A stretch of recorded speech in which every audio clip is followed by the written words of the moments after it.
Welcome to the weekly roundup. I'm Shoaib Maiman, representing sales at AKD Securities. And along with me is Mr. Awais. He's heading research at AKD Securities. We are here to discuss the prospects of the market and what happened in the market during the current week. ये हफ्ता तो market के लिए बड़ा अच्छा रहा. Market remains in the bullish trend throughout the week except today, जबकि banks की थोड़ी सी कंसर्न्स हैं इन्वेस्टर्स को. But going into the next week मेरा ख्याल है कि MPC है जो कि State Bank of Pakistan Monday को अनाउंस करेगा. आपको करंटली पता है कि इंटरेस्ट रेट 15% पे हैं और फिर एक्सपेक्टेशन है मार्केट में, हमारा व्यू ये है कि 200 बेसिस पॉइंट का कट होगा. लेकिन रीसेंट जो T-बिल ऑक्शन हुआ है और जो भी सेकेंडरी मार्केट में फिक्स्ड इनकम की यील्ड्स चल रही हैं वो काफ़ी सिग्निफिकेंट डिक्लाइन डिपिक्ट कर रही हैं कि जो state Bank of Pakistan cut कर सकता है. जैसे कि अगर हम T-बिल ऑक्शन की बात करें तो उसके अंदर 100 बेसिस पॉइंट का फर्दर कट आ गया 13% से. जो 3 मंथ का पेपर है और 6 मंथ का पेपर है वो 12% पे और बिलो 12% पे आ गए. और इसी तरह अगर हम सेकेंडरी मार्केट की यील्ड्स की बात करें तो from a 3 month paper to a 5 year paper all papers are trading at a rate of around 12%.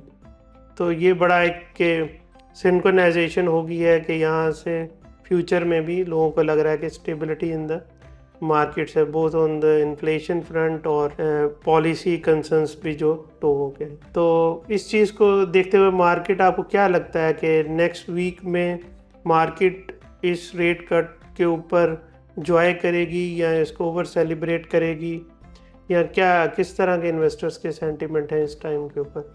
जी देखिए, एक चीज़ तो हो रही है पिछले 2-4 हफ्तों से, और उससे पहले उसका स्केल कम था, लेकिन जब से एग्रेसिव कट्स हो रहे तो हमने देखा है कि म्यूचुअल फंड्स जो कि बिल्कुल खामोश बैठे हुए थे, जिन्होंने पिछले 3 सालों में जो है फिक्स्ड इनकम में काफ़ी पैसे रेज़ किए थे जब इंटरेस्ट रेट्स बढ़े थे, और इक्विटीज़ की तरफ उनका फोकस कम था.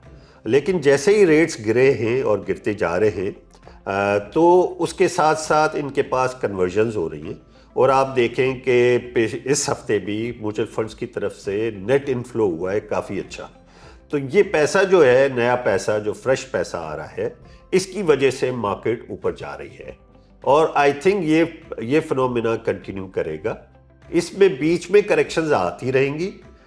जब भी थोड़ा सा चीज़ें स्लो होंगी तो मार्केट जो है वो करेक्शन ले लेगी, बिकॉज मार्केट काफ़ी बढ़ चुकी है. लेकिन on a net basis I think market की अपसाइड जो है वो कंटिन्यू करेगी. जहाँ तक आपने बैंक्स की बात की है, बैंक्स में आज जो है देयर इज़ अ टॉक के there may be 5 to 10% additional tax imposed on banks. तो इसकी वजह से बैंक्स ने हिट ली है. तो अवैस बताएं कि आप मतलब अगर ये 5 to 10% अगर टैक्स बढ़ जाता है तो बैंक्स की प्रॉफिटेबिलिटी कैसे अफेक्ट होगी? देखिए, अगर वन टाइम टैक्स की बात हो तो वो तो मेरा ख्याल मार्केट में इनकॉर्पोरेटेड है ही. लेकिन अगर एक स्ट्रेट फॉरवर्ड इंक्रीज हो जाता है कि from 39% corporate tax which is right now, और उसको गवर्नमेंट ऑफ पाकिस्तान जो है 49% कर देती है या 44% कर देती है या 45% कर देती है, तो वो मेरा ख्याल ज़्यादा डेट्रीमेंटल होगा. वरना ADR जो रिलेटेड टैक्स है तो वो तो ऑलमोस्ट वैल्यूएशंस में इस टाइम पे इनकॉर्पोरेटेड ही है. उसका जब डिसीजन आएगा तो आपका 1 वीक या 2 वीक थोड़ा सा नेगेटिव या सबड्यूड परफॉर्मेंस रह सकती है बैंकिंग सेक्टर की, मुझे लग रहा है. सही है. और अगर म्यूचुअल फंड की बात करें कि आपने कहा कि म्यूचुअल फंड बायर्स हैं थ्रू आउट दी, मतलब कि ये जो रैली आई है ये ज़्यादा जो इसमें थ्रस्ट है वो प्रोवाइड ही म्यूचुअल फंड ने किया है.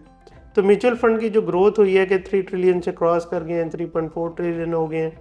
और अभी सिर्फ वो अपने जो टोटल फंड साइज है which use to be invested with a proportion of 43% to 45% in the equities which is currently right now at 9%. तो आपको क्या लग रहा है कि यहाँ से फ्लोज कब तक कंटिन्यू करेंगे म्यूचुअल फंड की तरफ से? ये बिगिनिंग है या एंड हो गया है? किस तरह से I think it is beginning.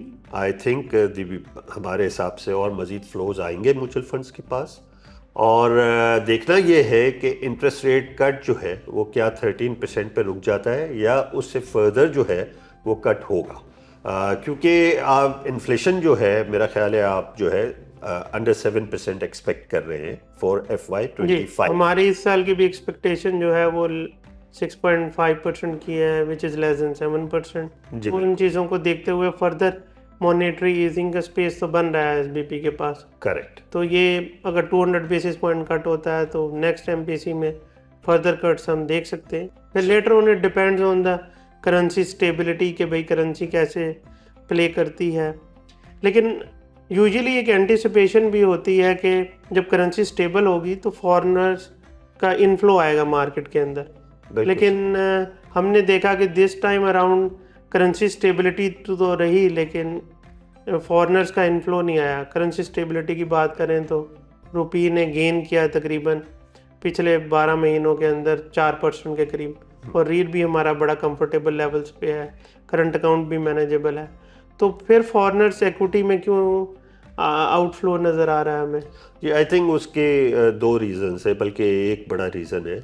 वो ये है कि पाकिस्तान जो है पाकिस्तान जिस इंडेक्स का पार्ट था फुटसी रसल और MSCI में इमर्जिंग मार्केट से फ्रंटियर मार्केट में चला गया था, और फुटसी रसल में अब ये हुआ। तो फुटसी रसल की वजह से आपने देखा कि $150 मिलियन की सिर्फ एक फंड की सेलिंग थी। ओवरऑल फ्रंटियर मार्केट्स के लिए फंड्स जो है एलोकेशन कम होती है। इसी वजह से जो कई फ्रंटियर मार्केट फंड्स हैं वो आए तो हैं लेकिन उनके पास पैसा भी ज़्यादा होना चाहिए, because Pakistan is still a good market. I think Vietnam Pakistan से ऊपर होगा, लेकिन उसके बाद पाकिस्तान की रेटिंग है अच्छी, तो उस हिसाब से पाकिस्तान में पैसा आना चाहिए। लेकिन आई थिंक वो एलोकेशन ही कम है जिसकी वजह से वो पैसा कम आता है।